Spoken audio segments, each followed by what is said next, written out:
Welcome to Warriors Weekly, presented by Esurance. This week's show, we go behind the scenes to give you a final recap of the 2010 NBA All-Star Weekend in Dallas, Texas. We also catch up with Corey Maggette after a recent practice in downtown Oakland in our Warriors Profile segment. Now for a look at some of the recent action in last week's games, here's Warriors Rewind. First game after the All-Star break found the Warriors at Staples Center to take on the Lakers. No Kobe Bryant and no Monte Ellis, so LA went inside at the beginning of the ball game, and the size of the Lakers on display. Andrew Bynum would finish with 21 points, Pau Gasol 14, but the Warriors actually did a good job on Gasol, holding him to 5 of 14 shooting. But the superior size of the Lakers and the rebounding advantage would put them up 12 at the end of one. In the second quarter, Anthony Morrow continues his hot shooting. He would lead the Warriors with 23 points, 4 of 8 on threes. The Warriors would start getting out in the open court and outscore the Lakers 27-18 at halftime, making it a one-point game at the break. In the third quarter, every time the Lakers built a double-digit lead, the Warriors would come storming back. C.J. Watson off the bench with 20 points on 8 of 14 shooting, and the Warriors keep erasing double-digit deficits to get right in the ballgame down the stretch.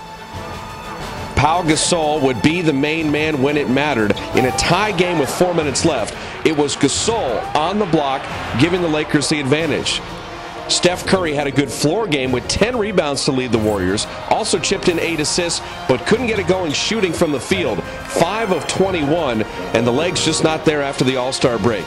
In the end, the Lakers would get to the foul line repeatedly. They would own the glass and use the size advantage, but the Warriors, after keeping the game tied all the way to the 3-minute mark, finally would fall to the Lakers 104-94 at Staples in an excellent game where enough shooting would have given the Warriors an opportunity, but the Lakers, too good even without Kobe, using the size advantage, win by 10. In recent weeks, the Warriors playing excellent basketball at Oracle Arena. Outstanding game against Dallas, a blowout of the Clippers, and after losing to the Lakers, it was the Kings coming to town, fourth and final meeting between the two teams.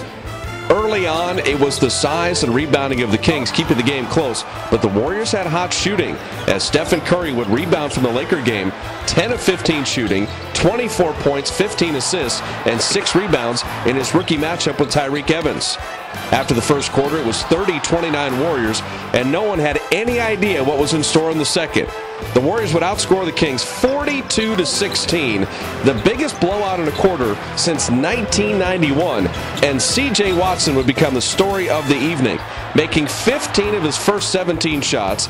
Watson would finish with a career-high 40 points, and the Warriors would blow this game wide open, much as they did the Clipper game.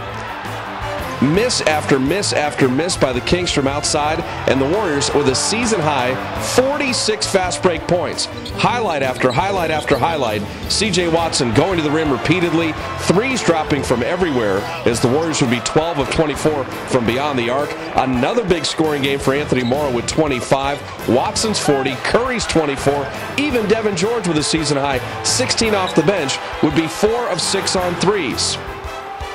The Kings would score 31 in the third quarter as Tyreke Evans would finish with 17 points and 10 assists, but the Warriors would top them with 35, and it was a 30-point lead throughout the second half.